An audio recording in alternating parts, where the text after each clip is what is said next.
avant de donner la parole à Mme Rajavi, je voudrais lui remettre, au nom de tous les sénateurs qui l'ont signé, c'est la majorité, certains sont là, la photocopie de toutes les signatures, mes chers collègues, que vous avez apposées au bas de ce document, qu'avec mon collègue, je pense qu'on pourrait avoir encore plus de signatures, ça l'avait un peu plus attendu. En tout cas là, c'est la majorité. Voilà, Madame la Présidente.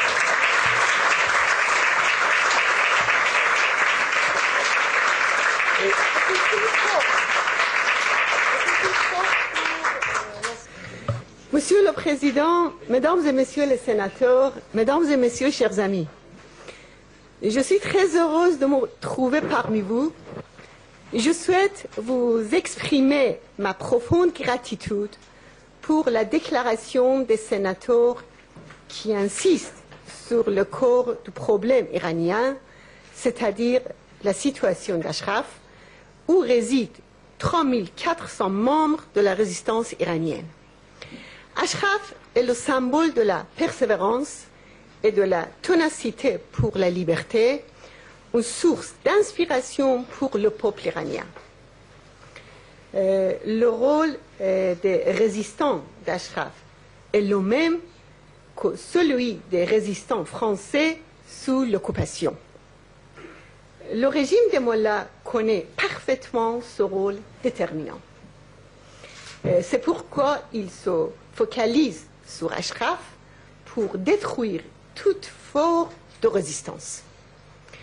Il y a 2 semaines, en Iran, le prisonnier politique de 72 ans, Ali Soremi, a été pendu, accusé de guerre contre Dieu pour avoir rendu visite à son fils Ashraf et pour ses relations avec l'organisation des Moudjahidines du peuple d'Iran. Ces autres prisonniers sont dans le couloir de la mort pour les mêmes raisons.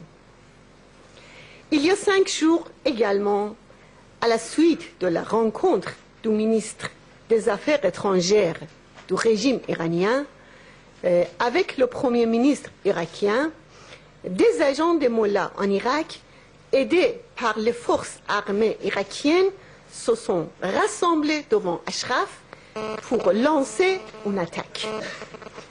Ils ont blessé 176 Ashrafiens, dont 91 femmes, à coups de pierre et de cocktails Molotov.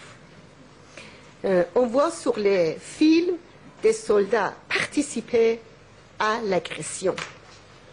Le mois dernier, un Ashrafien malade du cancer est décédé parce qu'au sein du bureau du Premier ministre irakien a empêché les médecins d'agir à temps. Actuellement, de nombreux malades se trouvent dans un état grave à Ashraf.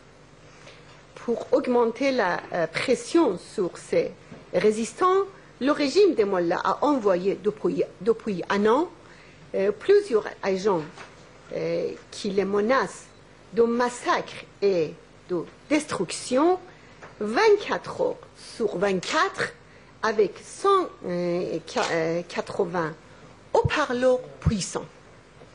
Il s'agit d'une torture psychologique permanente sur laquelle la communauté internationale ne doit pas garder le silence.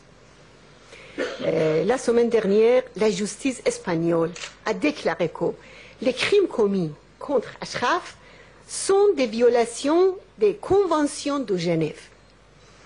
Elle a ouvert une enquête pour crimes contre la communauté internationale.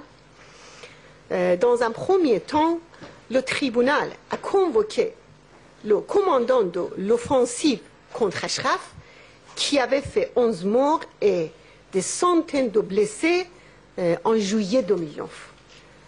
Maître Garcet, qui défend la cause des Ashrafiens et qui a rendu de grands services au peuple iranien, vous a donné des explications plus détaillées. Mais je pense que cette mesure n'est pas simplement le devoir de la justice espagnole. mais aussi le devoir de tous les États démocratiques, comme la France, qui ont signé les conventions de Genève. La France, berceau des droits de l'homme, ne peut fermer les yeux sur ces crimes. Ashraf est un des dossiers les plus sensibles des droits de l'homme dans le monde aujourd'hui et la France. En raison de sa responsabilité internationale, doit jouer un rôle de premier plan.